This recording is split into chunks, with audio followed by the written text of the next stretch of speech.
In the back of your mind, there is this little chattering demon. They call him the ego. He is really nothing more than an autopilot feature on your machine. Feel free to disengage him at any time or at any place you want.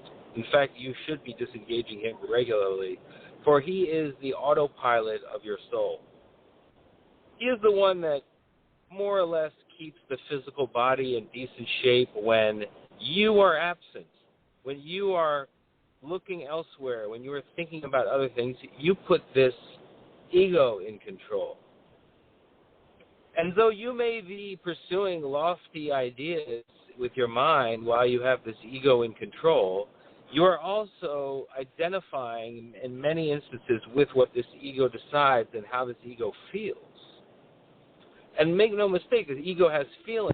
The ego is a little primitive human being living inside of you that you've set up for purely self-preservation purposes. Our minds are incredibly resourceful, and they figured out a way to let us daydream while they have a personality out there conducting its business, and that's the ego. So you can't really survive without one in this world. You need a front-facing image to present from. But the whole reason why you instituted that whole autopilot system is so you could think about lofty things. But what happens is now is you think about things that are just gloomy and doomy. You think about why you're angry at this person. You think about your egoistic dreams and your egoistic revenges and your egoistic angers. It dwells upon those. It uses this precious mind that can think of an infinite array of beautiful things to think about ugly things and to think about things that destroy the life force that's within the body. So what you think about is can be either poison or it can be nectar. And you think it's just oh no, I'm just thinking. I can think about whatever I want. I have freedom of thought. But you really don't. Because if you think about certain things too long, that's like smoking 10 cigarettes. 10,000 cigarettes. There's something very poisoning about thinking about certain things. And that's why it's so important to understand, your feelings will never be good if you're allowing your mind to think by itself in bad ways, in ways that damage the body. And it's as much as you might think all those things you're thinking about are true and they need to be understood, and that's just, okay, I have to die from thinking these things, but goddamn it, I know the truth. That's a contradiction, okay? Truth and life are the same thing. So anything that kind of deviates from life should be kind of questioned. Maybe not the immediate truth that it's purporting. It may very well be purporting an immediate truth, but at what cost? At what anxiety level are you obtaining the truth? Because if you're obtaining the truth at a high anxiety, doubting level, it's poisonous.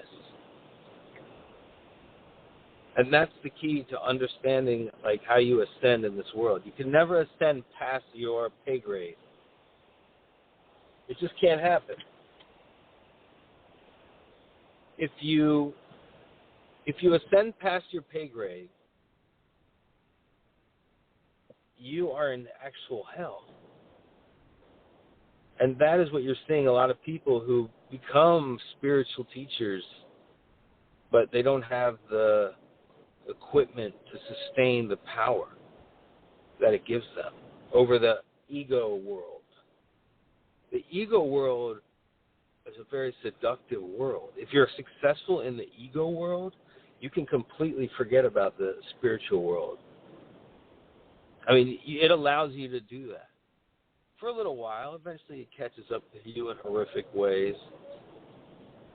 Because if you live according to the ego, you will die so quickly. You will die according to what the ego even prescribes for itself. You will die and you will get old quickly. Because the ego is not thinking on a holistic level. The ego is thinking on a very narrow, selfish level. That is perfectly acceptable in moments when you are actually on autopilot. But the amount of time that you're on autopilot should be very little. The amount of time that you stay in a state of autopilot, the easier it is for you to age and go downhill. So what does that mean? Well, that means that actually, like, when you're imagining things that aren't actually going on in front of you, that you're stealing a life force away from the present body, which is keeping the present body from taking in all of its experiences as food. It's blocking that interaction because now the body is not existing in this realm, in this now. The body has time traveled to either a distant past or an anticipated future. And in that effort, it just can't be done. If you stay in that mode, you deteriorate very quickly.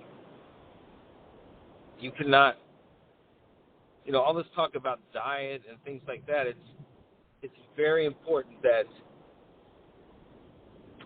your attitude stay at an even keel, that you are keeping a blissful heart, because that is actually the best diet to have, is a diet of bliss. Because then you won't need to chase bliss in different ways through different drugs, through different addictions. Because we're bored creatures, we like to create addictions and then live by them. We like to create our own shackles.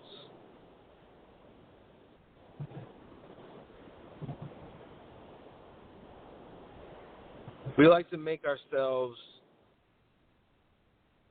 bound in some way, because then it feels good to give in to the bondage. We do that because we like to create anticipatory states in ourselves.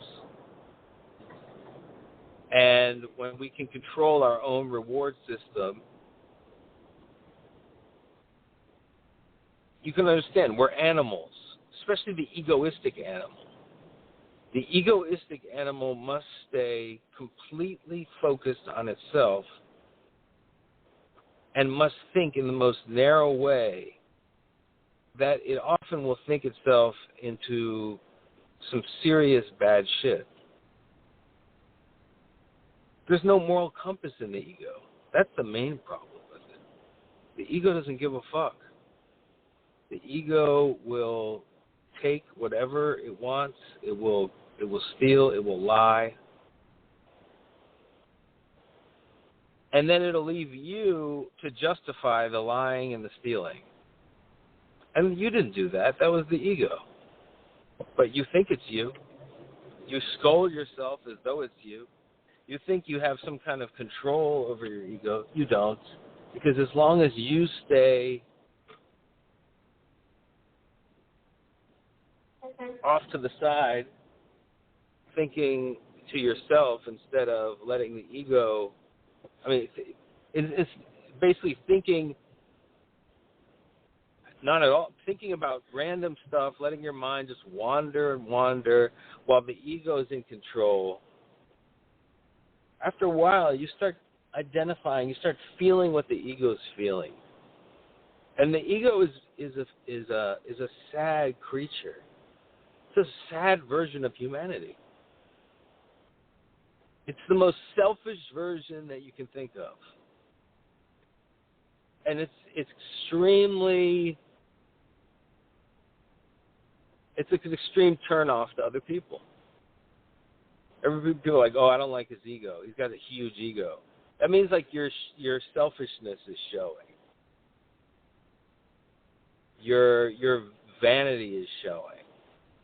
All these things that make you unattractive to other people and make you unable then to interact and to have any kind of true rapport. Now, what is the thing about, like, being attractive? Can you be ugly? I mean, is it okay to be ugly in this world? And ugliness is not just, like, a matter of whether you're, like, fat or skinny, or whether you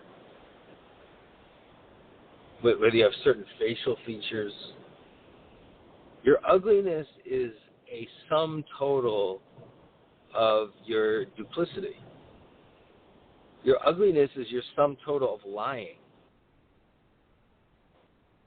So you understand that, like, if you're ugly, if you find yourself ugly, then you have to stop lying.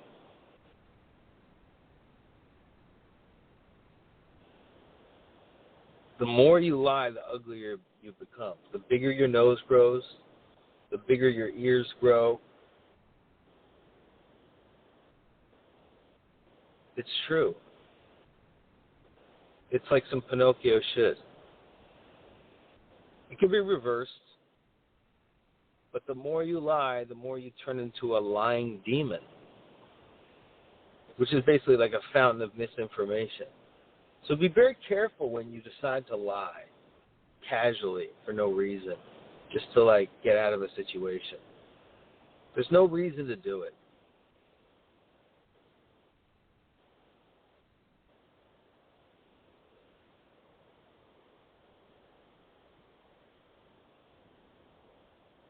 Either live with the truth or tell the truth, but try it as much as you can.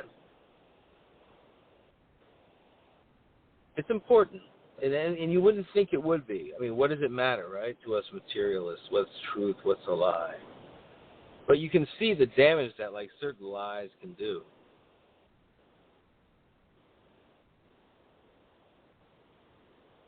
People believe in lies. And if you're helping to perpetuate lies, you're hurting people pretty bad. Now, I'm not saying that your obligation to know the 100% truth all the time, but you should be very careful stating things that you don't truly believe are true just to get through certain situations. It may seem like nothing, but it's a compromise that starts to show in your face. Damn. It shows in your face.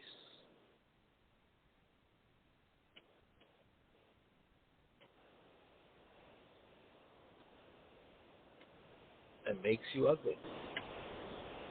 Mostly to yourself. Because you know more than anyone else. You know what's going on in there. So what is the answer?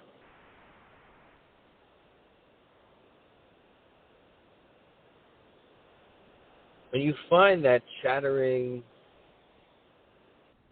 ego just floating around in your mind, just sitting there, understand, look at it. Be like, you are my autopilot. You present lights on dashboards in the form of primitive, selfish emotions. You are a machine that helps me detect reality under a certain set of principles.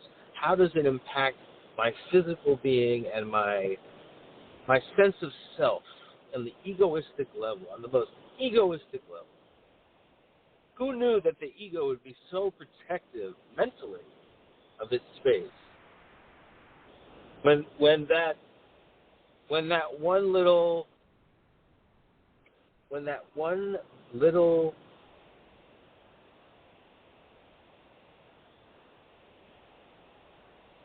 thought, that one little thing that we put in place, we said we're going to have an autopilot for our ego, for our person, that will approximate sort of who we are and project that person as an unconscious, boring image. rather than a lively one that's in the moment, that's actually like engaged in this magical moment that is the world.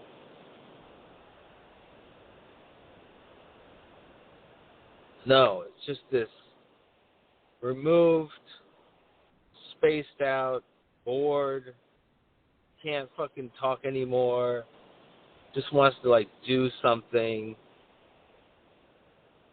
Doesn't think about connection in the moment. Just thinks about some kind of point A to point B type of thinking. Is worried about something. I mean, if you're worried about anything, worry about the fact that you're worrying. There is nothing to worry about.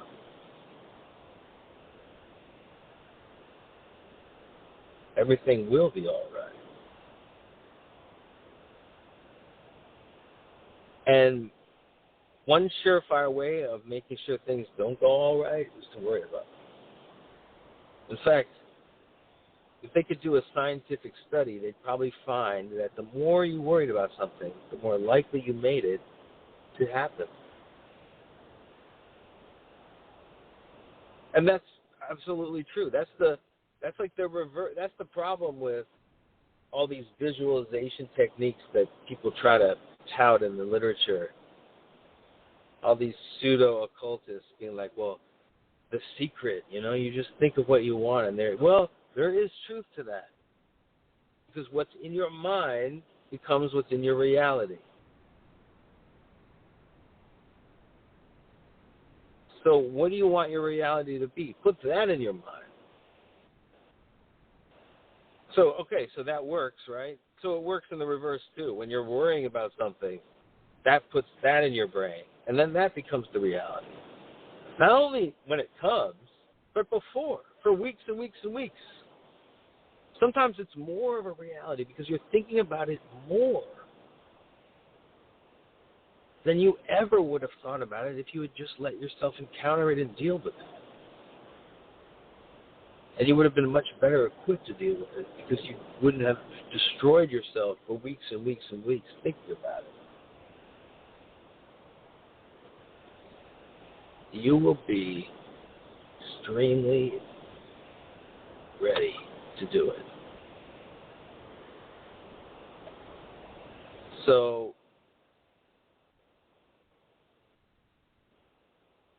just see what it is. Understand that it's there, okay?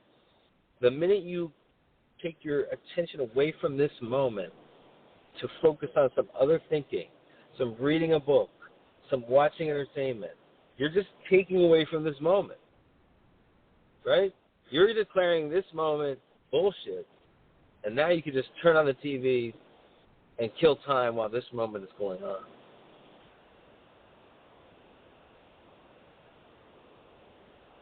And I don't just mean regular TV. I mean the TV of your mind. The TV of your mind is playing your shows on a rotation. And it's impacting how that ego feels, and then it's impacting how that ego acts. And it's always fascinating to me that this ego can get strong enough that it can actually take a gun and put it in your mouth and pull the trigger. This ego is strong, so you have to fight it, and you have to understand what it is. It's a demon, if not controlled, if not understood. Of course, it can't be eradicated. You can't become then you just ascend. And maybe that's the actual heaven, is that you finally do eradicate the ego, and that's the kingdom of heaven. And that's why you see all these religious people trying to hurt themselves, trying to feel like the pain, because they're trying to kill the ego through pain. But that's just not the way to do it. It's such a roundabout way to do it. It doesn't have to be done that way. You can kill the ego by understanding what it is, by putting it in its place. then it just becomes your little child. So when your child cries, you don't think, oh my God, what's going on? Something horrible must be going on. You just think, oh, look, my child is crying over something usually very small. And you can recognize the real cries from the really bad cries. You can understand that. And you can pay for it if you don't pay attention to it. So you have to be super tuned to the reality that you're in. Super tuned. Try to pick up everything about it. Try to fill your senses. Let your senses get filled with the reality that you're in. And at the same time, understand what that force that's pulling you out of the reality, that's trying to get you to focus on something else rather than the reality that you're in, that energy is essentially you going into autopilot. You kind of feeling tired of, you get tired sometimes of analyzing reality and being focused on it. And so you kind of fall asleep while you're standing up. And you put your ego in charge. And then after a long period of that, the ego just kind of takes over the body and then kills it. So the maturation process, the way they train kids now, is to just train them to be pure ego. So don't do that to your kids and don't do that to yourself.